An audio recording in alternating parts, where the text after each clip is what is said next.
still was really confused on where I wanted to go or like what kind of music I wanted to make. So I was just like, how do I get people to just listen to me or like even know I exist? And I decided that doing covers was a great way because I used to watch covers all the time on YouTube. And I was like, well, I want to be one of these people that's just like singing and getting views and, and so I decided to do covers of rap songs because at the time I wasn't seeing many of those, and I was really heavy on like Kid Cudi, Mac Miller, Wiz Khalifa, like all those artists at the time. I was super, super big on that. So I was like, might as well just cover it and see what happens. Wow. And then what came out of that, you did the Mac Miller cover of I'll Be There. And how did that get into his hands? Because that ended up landing into his hands and then he ended up kind of taking you on. Give us that story. How did it get into his hands? I posted the song or I posted the cover like late night the day before Mother's Day or like 2 days before Mother's Day because I'll Be There, he wrote it about his mother. And I remember waking up like the next day and it had like 3,000 plays and I was like, what? Like that's crazy. And I just remember freaking out and I was like, I need to find out why. How is it going? Like, how are people seeing this? And I saw that there is a Mac Miller fan page that had posted it on their like Facebook fan page and on Twitter. So all of his fans were seeing it. And then he obviously probably following those pages since they're like his big fan pages had seen it as well. And his friend Jimmy, his best friend Jimmy had posted it on his Facebook too. And somebody had messaged me and was like, Jimmy posted your video on Facebook. He's Mac's best friend. And I like went and added him on Facebook. I was like, did Mac see it? And he was like, yeah, Mac saw it. And I was like, oh my God, you guys need to fuck with me. Like immediately just started like bombarding them and sending them my demos. And it was just like from there went on. Wow. I mean, that's such a crazy story of how that happened. And I mean, his fans were a big part of that. So I didn't know that they put it to the fan page. That's really cool that that was the validation. If you get the fans yeah, that's awesome. Yeah. So he hears the song, he brings you in, you sign to him, and then I mean, I've heard you and even seen you describe him not just as somebody that you were assigned to, but just as a mentor as well too. What were some of the lessons that you took from him that helped you out as an artist? So much. Like I used to just watch him in the studio, watch him write and record, and I feel like he definitely was a big teacher for me when it comes to my writing process. And I feel like he just like kind of advanced me a little bit when it comes to the way I write and just how consistent he was. I realized how hard I had to work in order to make something happen. So, I mean, in all forms, honestly, he's just like an artist to the core. So I feel like being around him kind of rubbed off on me a little. Yeah. Wow. I mean, of course, it was such a big loss, to the whole like music industry when, just losing him. But what, as a person, do you think that, is there any side of him as a person that you think people didn't really get a chance to see? Because with you working with him on a day-to-day, you probably see not just the musical genius, but the person itself. Is there anything that you would point out from that point of view? To be honest, I feel like he was so transparent and so himself. And I feel like that's why fans loved him so much, including me when I was just a fan prior to meeting him in real life. I feel like he was just so honest. So he showed really all his sides. He was just all around a really great guy, like really great guy, just about the music. And I think that really showed. Wow. No, I love it. I love it. Now, I'm just kind of going in order with the notes that I've had here, because I mean, it's such an incredible story how all this came together. It seems like you working with him led to some collaborations that you got to do with Ariana Grande. Can you talk a little bit about the writing? I mean, these are some huge songs that you wrote too. So talk a little bit about how that came together and what was those writing sessions like?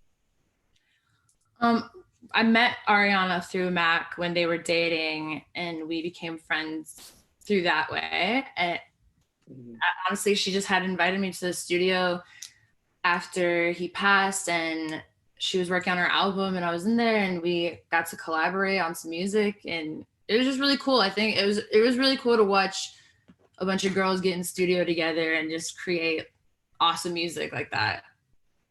No, yeah, I mean, you guys created some incredible songs, some really really incredible songs. I love uh, everything that you guys had worked on, and I was really excited, to fall and I got a chance to hear the songs that you've written, but then go back and really listen to your own music because the writing stuff, you got a chance to have some big success with that, but then you kind of came back to your core as an artist to put out your own music. Did you ever struggle with the idea of being a writer versus an artist, or did you always know you wanted to do the artistry and the writing just kind of happened? It's definitely, I just always knew I wanted to do the artistry and then the writing kind of happened. But I think it's kind of exciting to be able to do both because I don't know, it just gives me this whole new lane, like to do stuff that maybe I wouldn't do for myself, but I have like an open door to write music that I feel like would fit for somebody else, you know? I think it's Yeah, yeah. embracing both right now.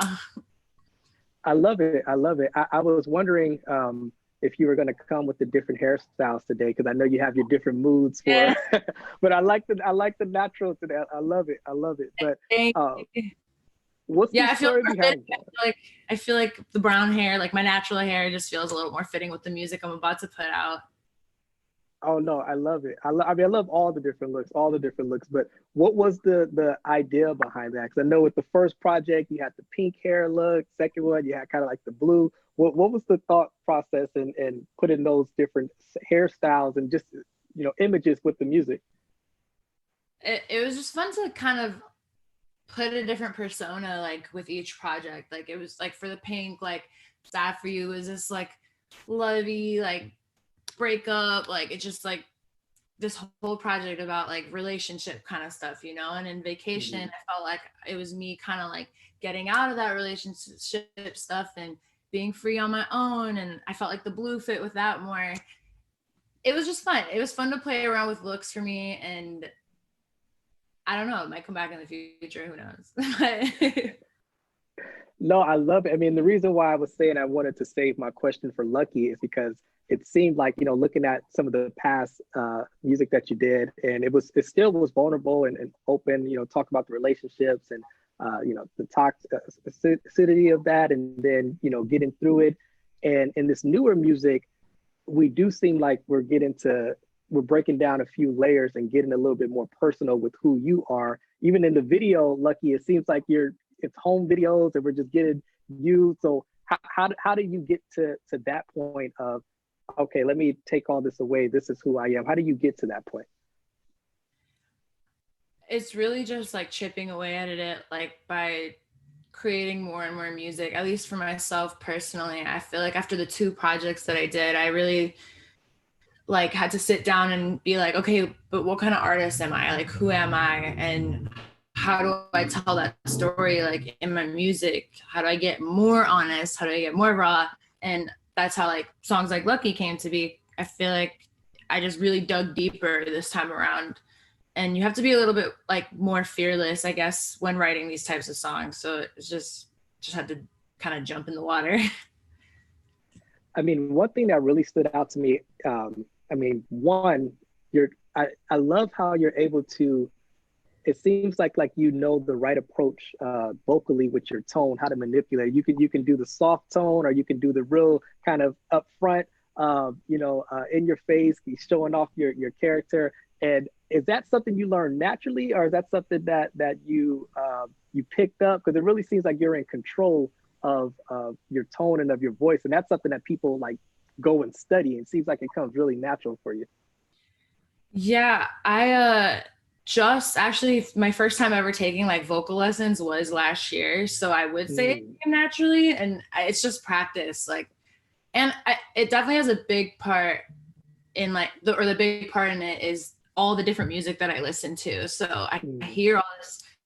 I have such an eclectic like type of like music for like the stuff that I like. So I just think listening to all that, I just pick up on certain things, like pick up on tones. And also when I hear a beat or if I hear a chord progression and I feel like I'm like, oh, I need to sing softer on this. Like this sounds like a softer tone. It's just really all Right. about what I'm making in that moment.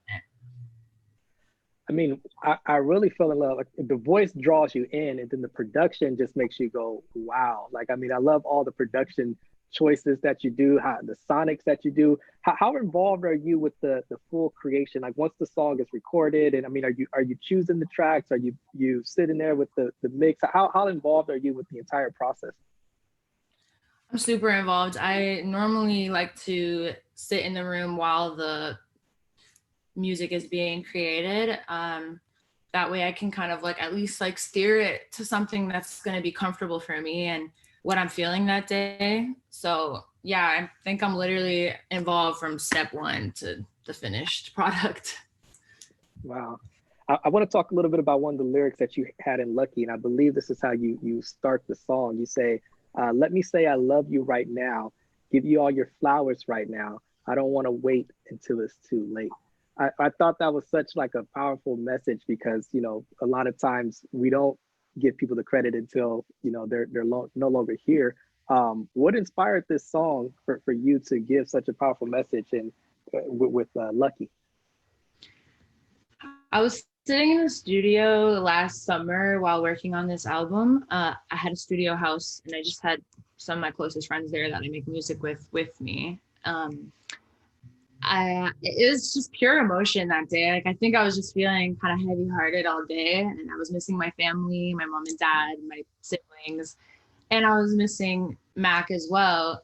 And yeah, I knew I wanted to make something along those lines, Yeah. like a song for the people that I love that are still here with me, and also something to represent the people that I've lost as well.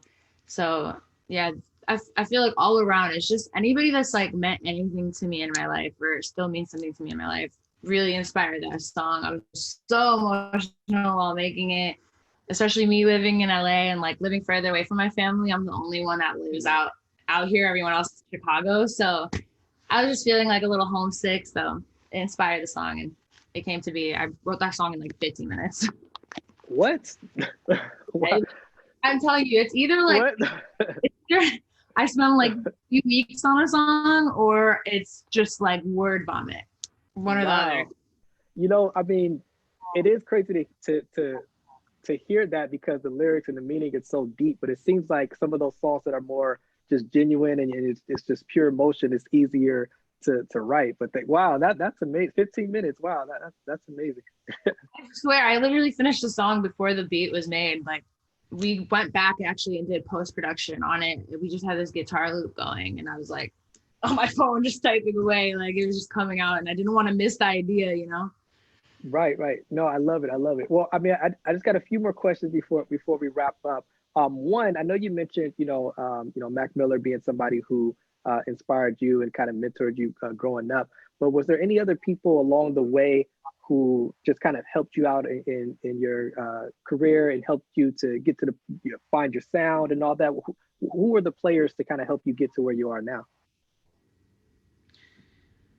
Um, Honestly, I feel like I'd give credit to like everyone I've worked with, just like getting little stuff here and there. But my team is really amazing too since the 80s. Like we've been working together since day one, like 19 years old. And I think we've really just been chipping away at this together and kind of like working together to really make me the artist that I know that I can be. So Yeah. Yeah. No, the team's important. And with Motown being such a big, iconic brand and, producing legendary artists, what does it mean to you to kind of be a part of that story now, be a part of that legacy? Yeah, the legacy is crazy. I feel like Motown is such a legendary label, and I'm just hoping to make like a little small speck or mark along the way, compared to everything I already have. So hopefully I can be another legend that came from Motown. Well, you keep writing these hits in 15 minutes. I think you're on your way. It's awesome. Well, look, last question I have for you. We have a lot of, students who, tune in and watch our education programs and the content like we're doing now. What advice would you give to upcoming and inspiring artists or just people who want to get into the entertainment industry? What advice would you give them? I guess the only thing I would say is like you just gotta just keep being consistent and keep going. Like if you post something and it gets like 3 plays or something, like don't let that discourage you. Like it is definitely a marathon. It's not a race. That's something I have to learn and like keep reminding myself as well. So I think that'd be like the best advice to give right now. I love it. I love it. Well, look, it's been such a pleasure talking with you. Wait, real quick, where can we find you? Is there a date on the new? I was looking for the new project. It didn't drop just yet, did it? Because I was searching for it. No, Okay. we're just focusing on Lucky right now. You can find me on my Twitter at NJOMZA, at not NJOMZA on Instagram and YouTube. Just search my name, NJOMZA. I love it. I love it here. NJOMZA. Okay, I appreciate it. Well, thank you so much for being with us, and we got to have you back when the project comes out. Awesome. Thank you guys so much for having me. Of course. Thank you.